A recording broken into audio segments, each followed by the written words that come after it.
Na palavra de Deus está escrito: de graça recebeste, de graça dai. Ajude-nos a compartilhar o Evangelho. Dê o seu like, inscreva-se no nosso canal e ative o sininho. Obrigado.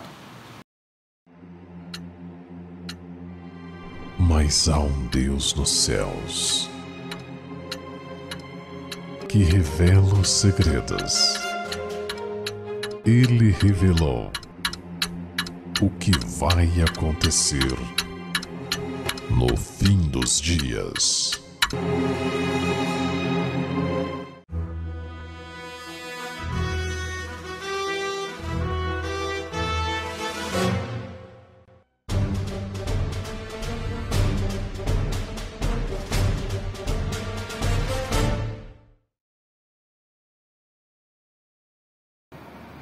E estando assentado no Monte das Oliveiras, chegaram-se a ele os seus discípulos em particular, dizendo: Senhor, dize-nos, quando serão estas coisas e que sinal haverá da tua vinda e do fim do mundo?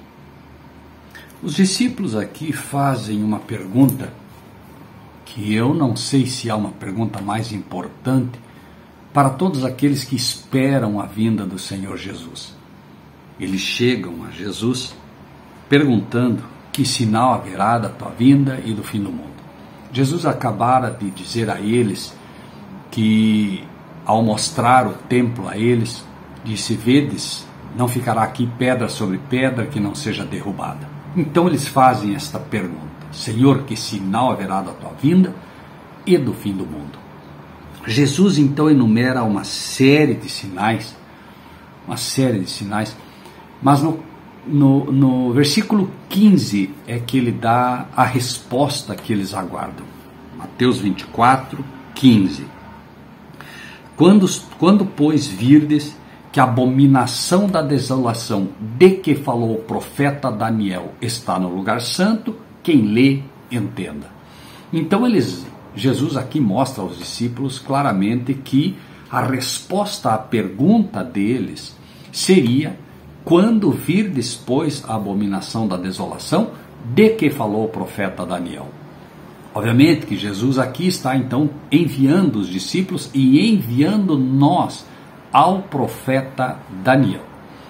É lá no livro do profeta Daniel que nós vamos encontrar a abominação da desolação, de que falou o profeta Daniel, como ele diz, e que traria de fato o fim do mundo. Não apenas o fim do mundo, mas também, obviamente, a vinda do Senhor Jesus ali apontada. Então, eu te convido a ir ao livro de Daniel, e vamos pegar o último capítulo desse livro, porque o último capítulo é que retrata, obviamente, deste assunto. O último livro de Daniel, já aqui, que sinal haverá da tua vinda e do fim do mundo. O livro de Daniel trata de uma profecia. Basicamente, abre-se com uma profecia muito simples, embora simples, ainda não entendida pela esmagadora maioria da massa de cristãos que estão vivendo hoje no mundo. É uma triste realidade, porque de fato Daniel 2 traz uma profecia extremamente simples, que foi dada a um ímpio, inclusive, ao rei Nabucodonosor, que não era um cristão.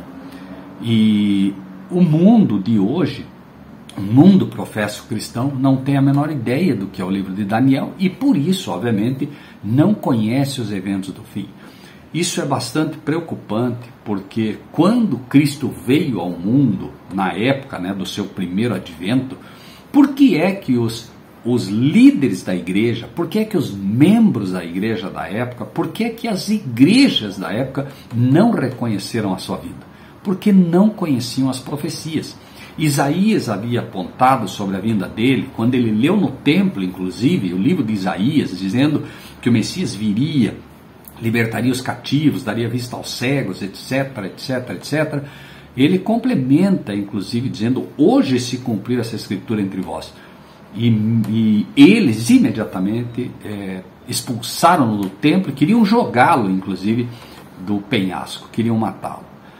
triste realidade, porque ele estava apresentando o livro de Isaías, ele era a profecia viva, ou seja, ele era o próprio prometido, aquilo que Isaías apontou que ele faria, ele estava fazendo, né? Ele já havia feito milagres, e eles não aceitaram. Ou seja, a igreja da época, por não entender as profecias, não entenderam e não reconheceram o Messias.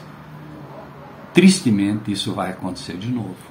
Vai acontecer de novo, porque o livro de Daniel, por exemplo, apresenta a vinda do Messias, que sinal haverá da tua vinda e do fim do mundo, né? Ele aponta o livro de Daniel, e você, infelizmente, né, hoje você fala das profecias de Daniel para as igrejas, é como se você estivesse falando de algo completamente absurdo, desconhecido, né? Os cristãos simplesmente não têm a menor ideia do que o livro de Daniel aponta, né? Não só dos eventos que estão ali desde o capítulo 2, que, como dizemos, é uma profecia extremamente simples, como as mais profundas, né, a qual chegamos aqui em Daniel 12.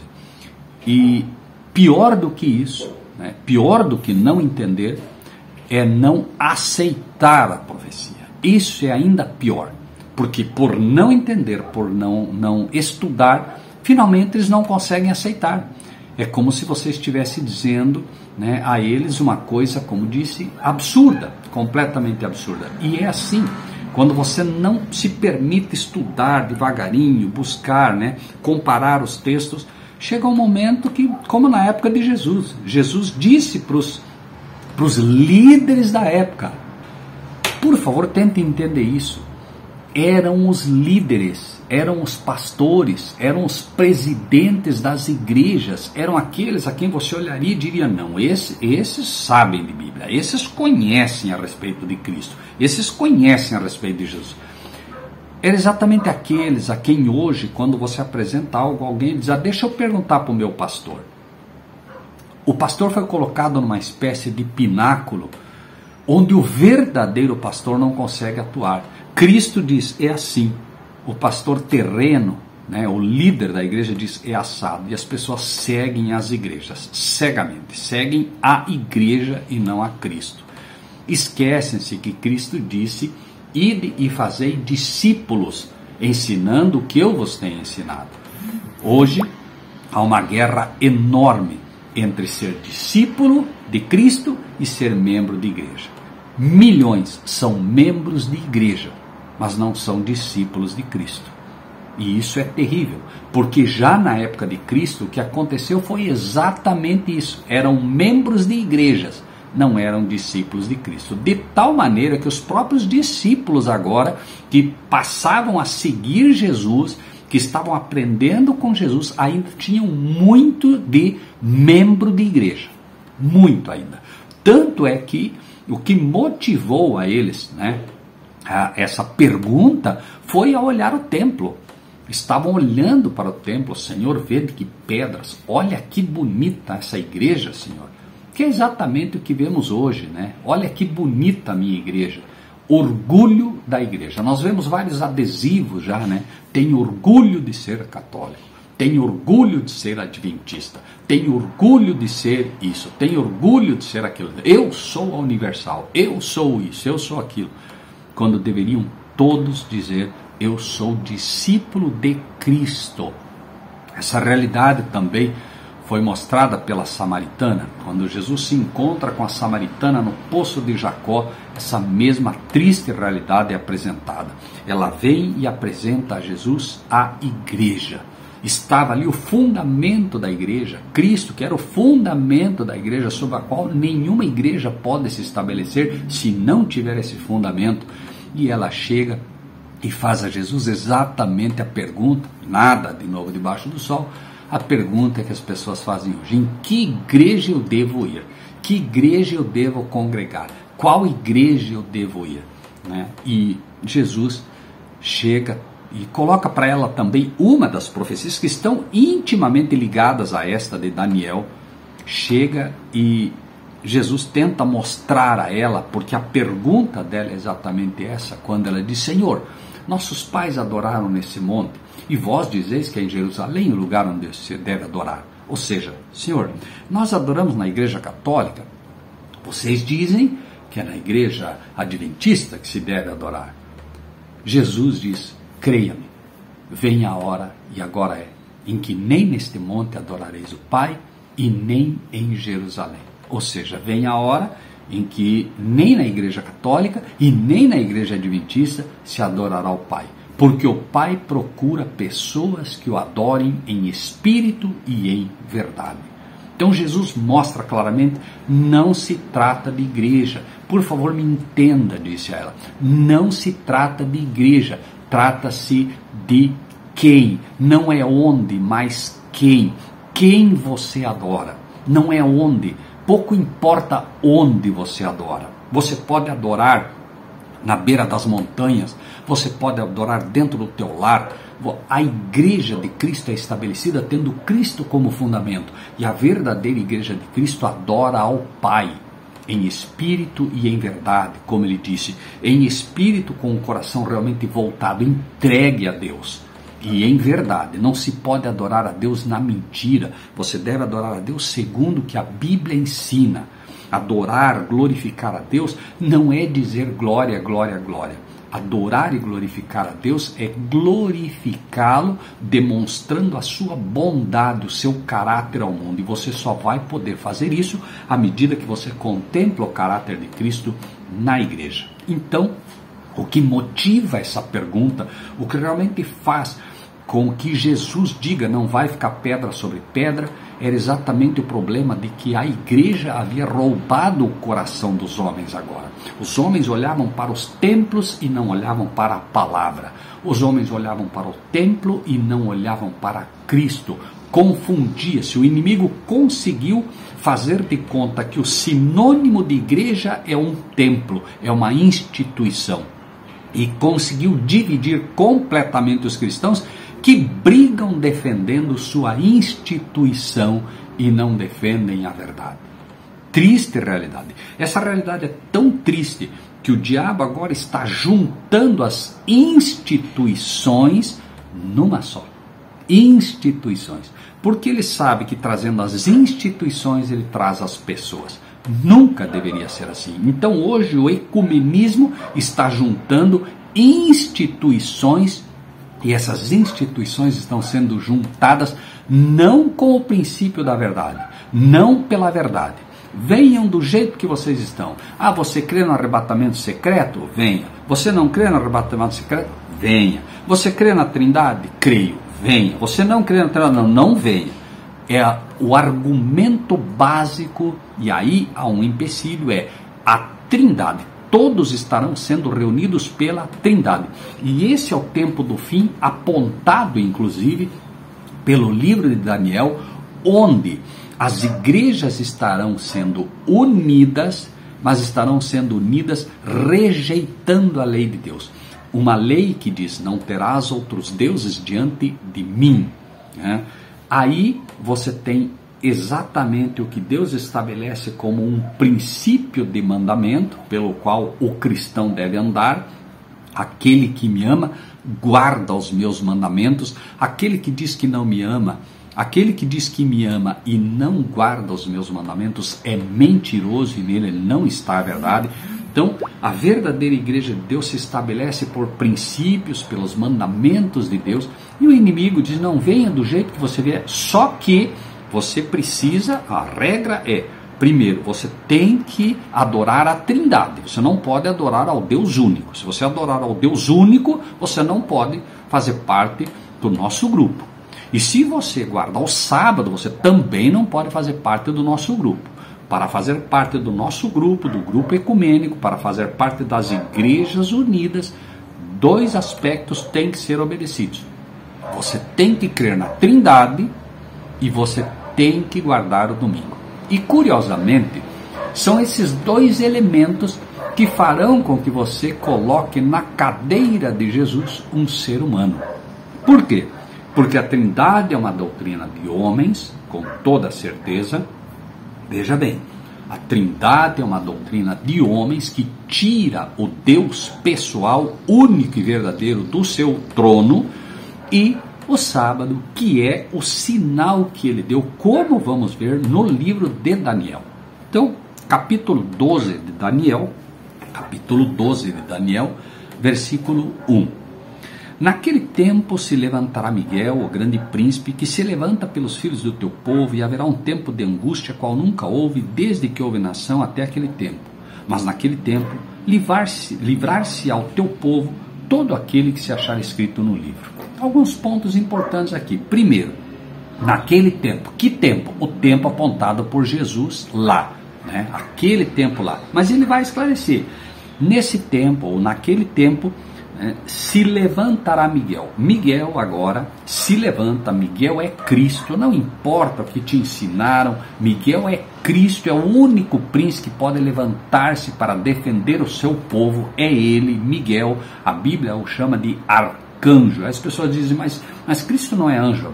Nem nós estamos dizendo e nem a Bíblia está dizendo. A Bíblia não chama Jesus, não chama Miguel de anjo, chama de arcanjo. E mais, não existem arcanjos, existe arcanjo, é único, é um. Existem anjos, existem serafins, que são anjos, né, de luz, conforme a Bíblia diz, existem querubins, mas não existem arcanjos. Nós somos enganados, inclusive, por alguns, um hino, por exemplo, que canta ao coro dos arcanjos. Isso é um erro. Não existe arcanjos na Bíblia, existe arcanjo, líder, anjo, anjo, líder dos anjos. Então, arcanjo, líder dos anjos. Por isso é Miguel, arcanjo, o líder dos anjos. Lembre-se que em Apocalipse 12 é mostrado claramente, batalharam Miguel e seus anjos. Você não pode imaginar que um anjo tenha seus anjos. Cristo tem os seus anjos, como o Pai tem os seus anjos. A batalha no céu foi entre Cristo e Satanás. Cristo e os anjos que ficaram ao lado de Cristo, e Satanás e os anjos que ficaram ao lado de Satanás. Por isso a batalha é retratada com Miguel e seus anjos. Cristo. Na verdade, Miguel é o título que Cristo tem quando em batalha pelo seu povo, ou, né, como no céu, em batalha defendendo o próprio céu, expulsando, né, aqueles que se rebelaram contra Deus. Da mesma maneira, daqui a pouco nós teremos uma luta épica. Aqueles que se rebelam contra Deus, que é a batalha do Armagedon, e aqueles que ficam ao lado de Deus. A mesma luta que houve no céu se repete na terra, e Miguel, que batalhou lá no céu, defendendo, né, aquilo que era o direito dos anjos que queriam lá permanecer, contra aqueles que quiseram se rebelar. Da mesma maneira, essa batalha se repetirá, e Miguel, o grande príncipe, né, Cristo Jesus, se levantará novamente batalhando pelo seu povo, estabelecendo, né, o direito e o juízo na terra também. Então, se levantará Miguel, o grande príncipe, que se levanta pelos filhos do teu povo. A própria palavra, o grande príncipe, já denota isso. Nós temos Deus, que é o grande rei, e temos o grande príncipe, que é o filho do rei. Até nisso fica fácil para entender, desde que o nosso coração se abra para receber a verdade. Agora, muitas pessoas, infelizmente, têm sido enganadas e não conseguem ver, né, o que é óbvio e simples pela própria palavra, né? Então, se levantará Miguel, e haverá um tempo de angústia, qual nunca houve, desde que houve nação até aquele tempo. Mas naquele tempo, livrar-se ao teu povo todo aquele que se achar escrito no livro. Então, vai haver um tempo de angústia. Veja, e não diz que a igreja vai ser arrebatada. Vai haver o tempo de angústia, e Cristo vai livrar o seu povo, mas não vai livrar o seu povo levando-os para o céu, como muitos, infelizmente, pensam. Por favor, não se engane nisso. Você vai ver, inclusive, no desenrolar do assunto, como isso ocorrerá. Deus livra o seu povo, não é livra-os retirando da terra, mas mostrando o seu poder, né? 10.000 cairão à tua direita e tu não serás abalado. Veja, vão cair e você não vai ser abalado, mas você vai estar ali, exatamente para Deus mostrar o seu poder. Como é que vai cair à tua direita e à tua esquerda, 1.000 cairão ao teu lado? Como é que vai cair 1.000 de um lado, 10.000 do outro, se você não estiver ali? Não há absolutamente nenhuma manifestação do poder divino nisso. Deus tira a sua igreja da terra, não é assim. Nesse momento é que a igreja vai ter que brilhar, e vai brilhar com Deus mostrando o seu poder, protegendo o seu povo, mas não retirando-o da terra. Haverá então um tempo de angústia, qual nunca houve desde que houve nação, mas naquele tempo livrar-se ao teu povo todo aquele que se achar escrito no livro. É um erro imaginar também você que porque quando você se batiza, quando você aceita Cristo como teu Salvador, né, e estamos falando aqui do batismo do Espírito, não estamos falando apenas do batismo da água, né, o próprio batismo do Espírito que vem primeiro. O discípulo disse, inclusive, Senhor, como é que nós vamos negar água àqueles a quem lhes foi dado o Espírito? Né? Então, o Espírito de Deus convence você do pecado, da justiça e do juízo. Veja bem, o Espírito de Deus te convence do pecado em primeiro lugar, da justiça e do juízo. Para que você tenha a certeza de que o teu nome está escrito no livro da vida, é preciso que você compreenda como é que o Espírito de Deus te traz. Como é que você lá do mundo chega a ser verdadeiramente um cristão? Convence do pecado. Primeiro você precisa entender que você é um pecador. Ah, mas eu entendi que eu sou um pecador. Entendeu mesmo? O que é pecado? O Espírito convence do pecado. Esse é o primeiro trabalho. Não se engane nisso, eu te peço, por amor a Cristo. Não se engane, porque milhões que professam ser cristãos não sabem que ainda não são cristãos. Por quê? Porque não entenderam o processo do cristianismo. O Espírito de Deus vê você lá no mundo, você está lá nas festas, na bagunça, na confusão. Você está em Babilônia, o Espírito de Deus quer tirá-lo de lá. Primeiro ele vai te convencer do pecado. Ele vai mostrar que você é pecador. Como ele vai te mostrar que você é pecador? Primeiro ele te diz, você é pecador. Você agora diz assim, aceito. Ok. Ele vai te mostrar agora por que você é pecador. Porque você precisa entender o que é o pecado para saber por que você é pecador.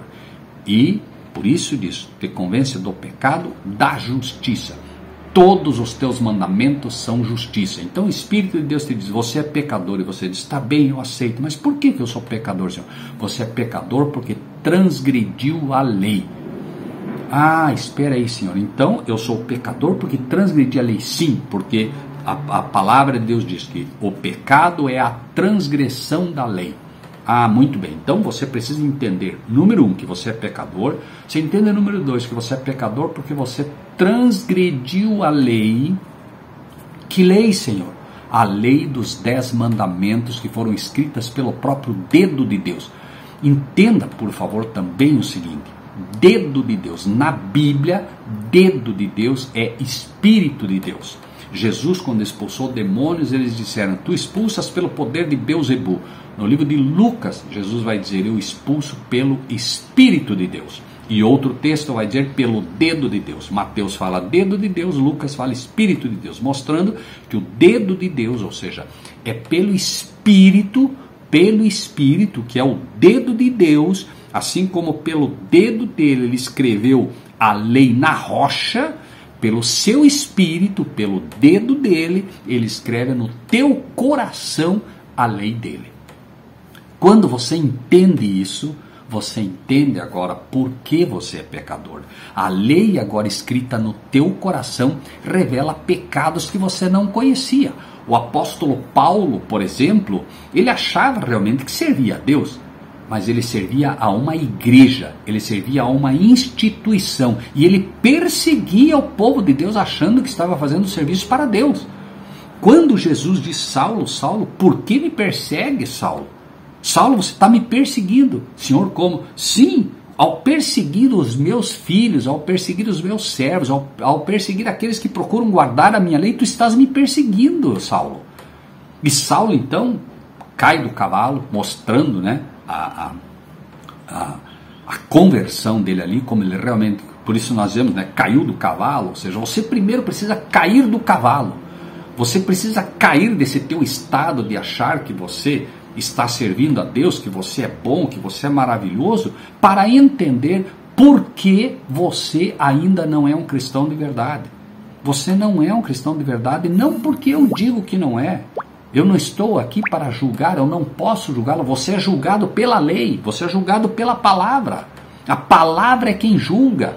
Nós seremos julgados pela palavra. Quando você quando você vai a julgamento num tribunal, você vai a julgamento pela lei. Se você roubou, a lei diz, não pode roubar. Você vai ser julgado pela lei. É pela lei de Deus que será julgado todos. A Bíblia mostra isso, né? Nós somos salvos pela graça, mas somos julgados pelas obras.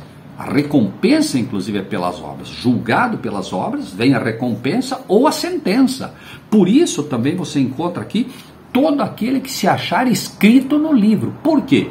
Você, quando realmente aceitou a Jesus de verdade, você entendeu, né, que o Espírito convence do pecado, da justiça, e agora vem o juízo.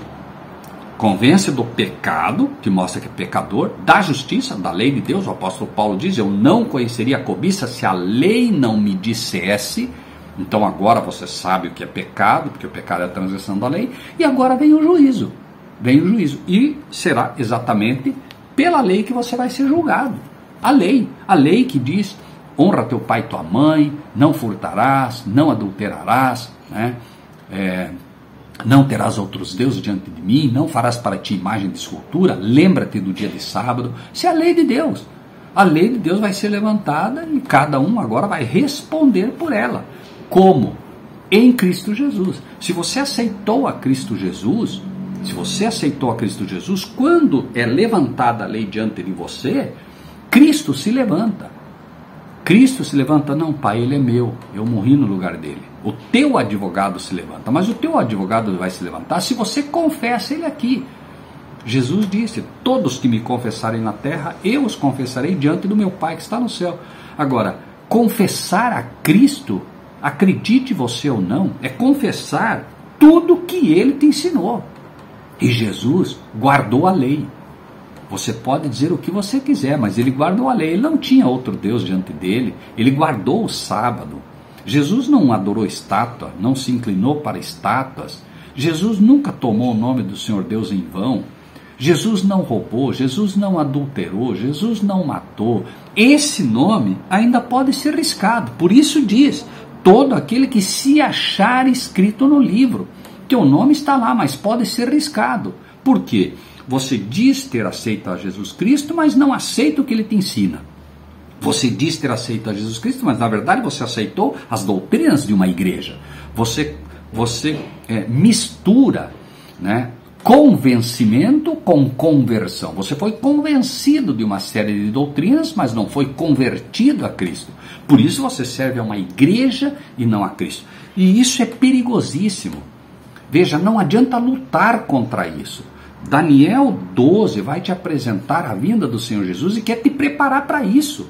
Jesus quer preparar você para que quando ele venha você esteja pronto. E não vai ser lutando contra esse tipo de mensagem que você vai estar preparado. Não importa o que tenham dito a você, joelho no chão e perguntar se isso é assim ou não. É assim que você vai escapar do juízo que virá. É assim. Então, versículo 2 de Daniel, muitos dos que dormem no pó da terra ressuscitarão, uns para a vida eterna e outros para a vergonha e desprezo eterno. Veja bem isso, por favor preste atenção, não são todos, muitos dos que dormem no pó da terra ressuscitarão, uns para a vida eterna e outros para a vergonha e desprezo eterno. É disso que estamos tratando aqui. Você quer fazer parte daqueles que ressuscitarão para a vida eterna ou quer fazer parte daqueles que ressuscitarão para a vergonha e desprezo eterno? Só aqui você já tem uma lição, mais uma a aprender. Se vai ressuscitar ou para uma coisa ou para outra, como pode você em algum momento crer que o sujeito morre e vai para o inferno ou morre e vai para o céu? Não existe isso. Aqui mostra claramente, primeiro, os que se acharem escritos no livro. Ninguém foi julgado dessa forma ainda. Né? Aqueles que já descansam hoje no Senhor estão passando pelo juízo. Mas você que está vivo ainda vai fazer parte de um ou de outro grupo. Aqueles que descansaram também. Nessa época haverá um tempo de angústia qual nunca houve. E nesse tempo ele diz, muitos dos que dormem no pó da terra ressuscitarão, uns para a vida eterna, outros para vergonha e desprezo eterno. Volta a questão para você, de que parte, de que grupo de ressurretos você quer fazer parte. Por isso que digo, não há como defender essa doutrina espúria, que hoje se defende também, de que a pessoa morre e vai para o céu, morre e vai para o inferno. Não há razão para a ressurreição, então, quando Cristo vem. Não há nenhuma razão para ressuscitar. Quem morreu com Cristo está no céu, quem não morreu com Cristo não está no céu. Não é assim que funciona, não é. As pessoas morrem, por isso diz, que dormem no pó da terra. Quem é que dorme no pó da terra? Os que morreram. Todos que morreram dormem no pó da terra e todos, sem exceção, vão esperar que Jesus os ressuscite. Tanto os para a vergonha e desprezo eterno, quanto aqueles que serão de fato, terão de fato a vida eterna. Nós encerramos por aqui e vamos continuar num próximo momento, onde vamos avançar no livro de Daniel, para que você possa compreender como é importante estar preparado. Não perca o próximo episódio de Que Sinal Haverá da Tua Vinda e do Fim do Mundo. Na palavra de Deus está escrito que nós devemos compartilhar o que recebemos. Assim, se você gostou desse vídeo, dê o seu like, inscreva-se no nosso canal e ative o sininho.